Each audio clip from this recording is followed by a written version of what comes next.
अस्सलामुअलैकुम वरहमतुल्लाहि वबरकातुहू। बिस्मिल्लाहिर्रहमानिर्रहीम। नाज़रीन, आज का एपिसोड बहुत ही रोमांटिक और बहुत ही दिलचस्प और बहुत ही सबक आमूज है। इसके अंदर आप देखेंगे आयशा के समर को बताने के बाद कि जन्नत बिल्कुल मासूम है, उसे तो कबीर की मोहब्बत के बारे में बिल्कुल पता तक नहीं है।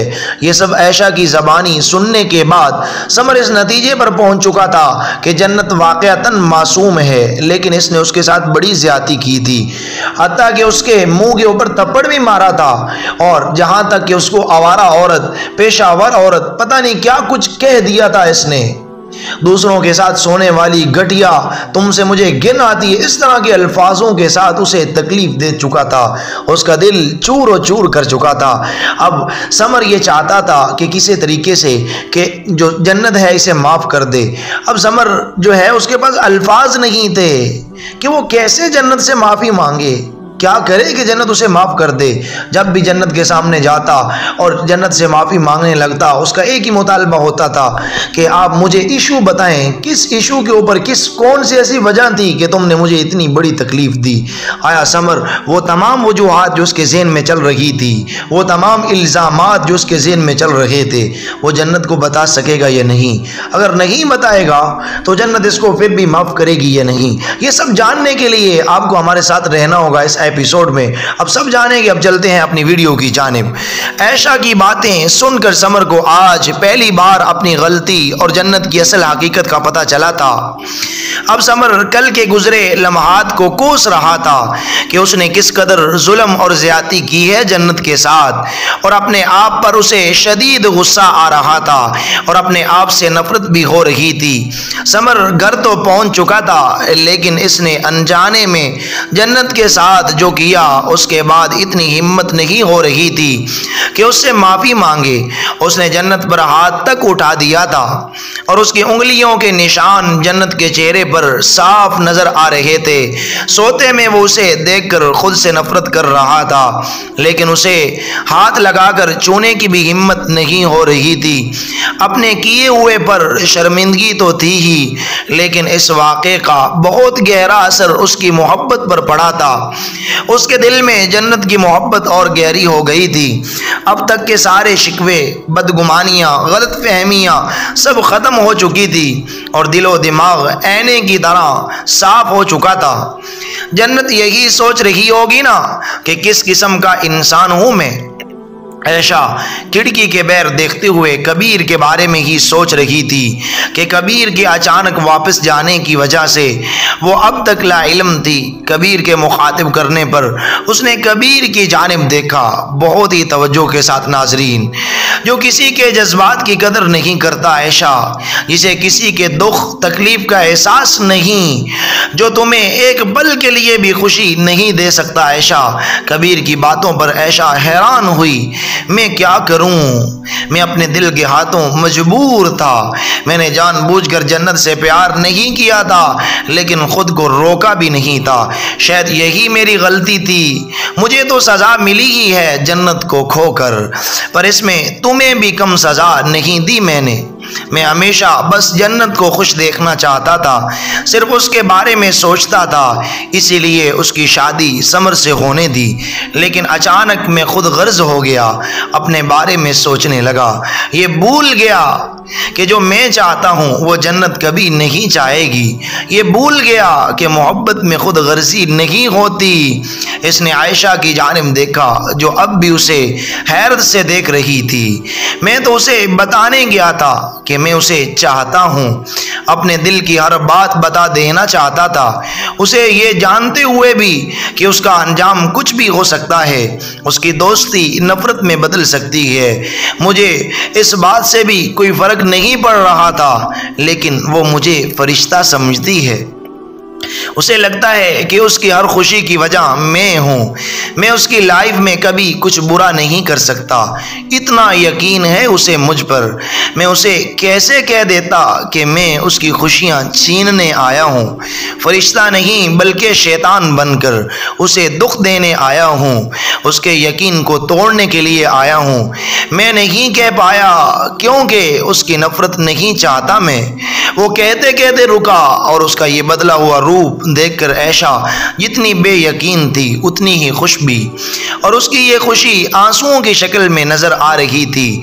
मैं वादा तो नहीं करता, लेकिन कोशिश ज़रूर करूँगा तुम्हारे लायक बनने की, एक अच्छा शोर बनकर तुम्हें खुश रखने की, जन्नत को भूल कर तुमसे प्यार करने की।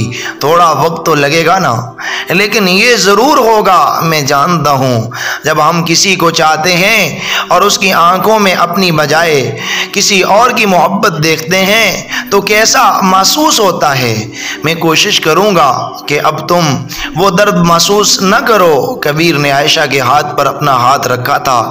आयशा ने दिल ही दिल में अल्लाह का शुक्र अदा करते हुए दुआ की थी कि कबीर अपनी कोशिश में कामयाब हो जाए। समर को नीचे आते देखकर वो अपनी चेयर से उठकर ऊपर जाने लगी थी। पिछले 3 दिनों से यही चल रहा था। वो समर का सामना नहीं करना चाहती थी और उसकी नाराज़गी देखकर समर चाहकर भी उससे ना बात कर सकता था, ना उसे मना सकता था। आयशा ने उसे जब कबीर के बारे में बताया कि किस तरह उसका दिल बदल गया है तो समर खुश होने की बजाय और ज़्यादा गिल्टी फील करने लगा था।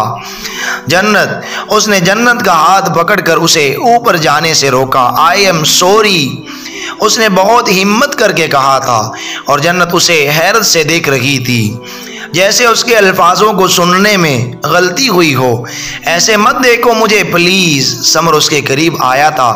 मुझसे गलती हो गई थी, मैं तुम्हें समझ नहीं पाया, पर अब शट अप। इतना सब करके तुम कह रहे हो गलती हो गई इतनी आसानी से। सॉरी कह रहे हो जैसे कोई कांच का गिलास टूटा हो तुमसे। जन्नत चाह के भी अपनी आंख से निकलने वाले आंसुओं को रोक नहीं पाई। जन्नत आसानी से नहीं बल्कि बहुत हिम्मत करके बोल रहा हूँ। तुम्हें बता नहीं सकता कि मैं कैसा फील कर रहा हूँ, मुझे कितनी तकलीफ हो रही है। सोच सोच करके मैंने कितनी बड़ी गलती की है। आई हैट माई सेल्फ। मैंने क्यों तुम पर यकीन नहीं किया, मैंने क्यों तुम्हें गलत समझा, क्यों तुमसे ऐसे बात की। I am sorry, I am sorry, sorry please, sorry please, sorry please. Summer ने दोनों हाथों से उसका चेहरा थामते हुए उसके सर पर सर रखा था और जन्नत हैरान होने के साथ गुस्सा भी हो रही थी। उसने समर के हाथ चेहरे से हटाए तो वो पीछे हुआ। मुझे जानना है कि तुमने ऐसा क्यों किया।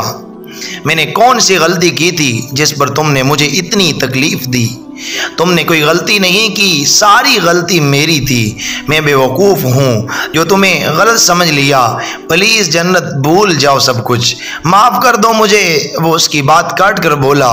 वो उसे कैसे बताता जबकि उसे खुद सोच कर ही गुस्सा आ रहा था कि उसने क्या क्या सोच लिया था।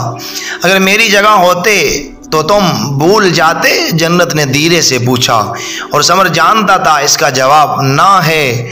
कोई भी बर्दाश्त नहीं कर पाता अपने ऊपर इतना बड़ा इल्ज़ाम, ख़ासकर एक मर्द तो बिल्कुल नहीं, लेकिन ये बात वो कह नहीं सकता था, इसलिए लब बींच लिए। नहीं ना, अगर मैं तुम्हारी जगह होती तो ये कहने से पहले कि भूल जाओ और मुझे माफ़ कर दो, एक बार याद करते कि मैंने अपने अल्फाजों से किसी के दिल को कितनी ठेस पहुंचाई है, उसके किरदार पर तोहमत लगाई है, उसकी मोहब्बत पर शक किया है, उसके बाद मुझे माफ़ी मांगने का भी हक नहीं है।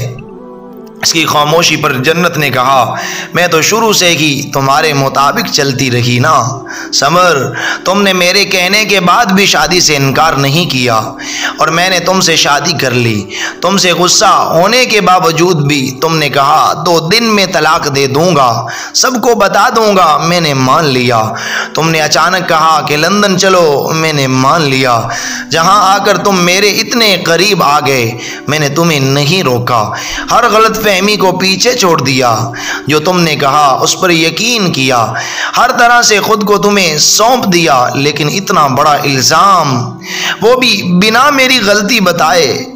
कोई तो बहुत बड़ी वजह होगी ना इसकी, बताओ मुझे। वो वजह जाननी है कि कौन सा गुनाह किया मैंने। मैं सोच सोच कर परेशान हो चुकी हूँ, मुझे समझ नहीं आ रही कि मैं कहाँ गलत थी। बताओ मुझे समर, बताओ ना उसकी जानिब। समर उसकी जानिब देख पाया ना देख पाया, ना उसके सवालों का जवाब दे पाया। कहीं ऐसा तो नहीं कि ये बस एक बहाना था मुझसे पीछा छुड़ाने का, ताकि तुम उस हानिया के पास जा सको? अगर ऐसा है तो अब ये माफ़ी मांगने का नाटक क्यों कर रहे हो समर? कौन सा खेल खेल रहे हो तुम मेरे साथ? प्लीज़ प्लीज़ इतनी मुश्किल में मत डालो मुझे। जो चाहते हो बता दो साफ साफ। वो अपने गाल पर फिसलते आंसुओं को बेदर्दी से रगड़ते हुए बोली, तुम्हें चाहता हूँ बस। समर ने फौरन जवाब दिया और उसे खुद से लगा लिया, इतनी सख्ती से। उसने जन्नत को खुद से लगाया हुआ था। जन्नत ने बमुश्किल खुद को आज़ाद किया। दूर रहो मुझसे, इससे अलग होकर वो गुस्से से बोली और ऊपर चली गई। नाजरीन, ये नावल अभी तक जारी है। नाजरीन, इस नावल से हमें सबक ये मिलता है, नतीजा ये अख्ज़ होता है कि कभी भी हमें गलत फहमियों में नहीं पड़ना चाहिए। अगर किसी के बारे में दिल में गलत फहमी हो तो हमें ज़रूर उससे शेयर करनी चाहिए। ख़ास तौर पर अगर लाइफ पार्टनर यानी मियाँ बीवी हो, शोहर और वाइफ हों, तो उनके दरमियान उनमें से किसी पार्टनर के दिल में भी दूसरे के बारे में अगर गलत फहमी हो, खुदारा दूसरे से शेयर ज़रूर करें। इन गलत फहमियों की वजह से हमने हज़ारों घर टूटते देखे। गलत फहमी की वजह से एक बंदा क्या सोचकर क्या बोल रहा होता है और अगले के दिल में क्या होता है, और हमारे एक एक कलमे, एक एक बोल की वजह से इतनी दूरियां पड़ जाती हैं कि हम चाह के भी उनको ख़त्म नहीं कर सकते। खुदारा अगर कभी भी एक दूसरे में किसी के बारे में भी वाइफ और शोहर से हट कर भी किसी दोस्त के बारे में कभी गलत फहमी दिल में पैदा, उससे शेयर कर लें। शेयर ज़रूर करें, ज़रूर शेयर करें। कहीं ऐसा ना हो इस गलत फहमी की वजह से हम इतने दूर निकल जाएं कि फिर चाह के भी वापस ना आ सकें। आई होप, मैं उम्मीद करता हूं कि आपको यह नावल बहुत ज़्यादा पसंद आया होगा। अगर आप ये चाहते हैं, क्योंकि नावल अपने इख्तिताम की तरफ जो है रवां दवां है, अब बिल्कुल इख्तिताम के करीब पहुँच चुका है। आई होप, मैं उम्मीद करता हूँ कि आपको बहुत ज़्यादा पसंद आया होगा। अगर आप ये चाहते हैं कि नेक्स्ट वाला एपिसोड जल्द अज जल्द अपलोड किया जाए तो प्लीज़ हमारे चैनल को सब्सक्राइब कीजिए, हमारी वीडियो को लाइक और शेयर कीजिए और कमेंट्स बॉक्स में अपनी राय का इज़हार ज़रूर कीजिए। एक हमारा जो नाजरीन में से एक हमारा व्यूअर जो है, उसने कहा कि उसने बड़ी अजीब बात की कि आप हमें कहते हैं कि हमारे चैनल को सब्सक्राइब कीजिए और हम कहते हैं नेक्स्ट एपिसोड जल्दी अपलोड कीजिए। ये कैसी दौड़ लगी हो? तो मुझे उसका कमेंट पढ़ के बड़ी खुशी भी हुई और बड़ी हंसी भी आई, क्योंकि था बड़ा अजीब कमेंट। अगर इसको गहराई में जाके देखा जाए तो बस मैं इतनी रिक्वेस्ट करूँगा कि हम इतनी मेहनत करके अपना वक्त निकाल के, आजकल के दौर में सबसे ज़्यादा अगर कीमती सरमाया इंसान के पास है तो वो वक्त है। वक्त के साथ साथ मेहनत करके भी आपके सामने अगर एक आपकी एंटरटेनमेंट के लिए एक वीडियो ले आते हैं, इतना तो हमारा हक बनता है कि हमारी वीडियो को आप लाइक कर दें, शेयर कर दें, कमेंट कर दें और सब्सक्राइब कर दें, आगे शेयर कर दें। ये तो हमारा हक बनता है। नेक्स्ट वीडियो तक हमें इजाज़त दीजिए। जज़ाकुमुल्लाहु खैर।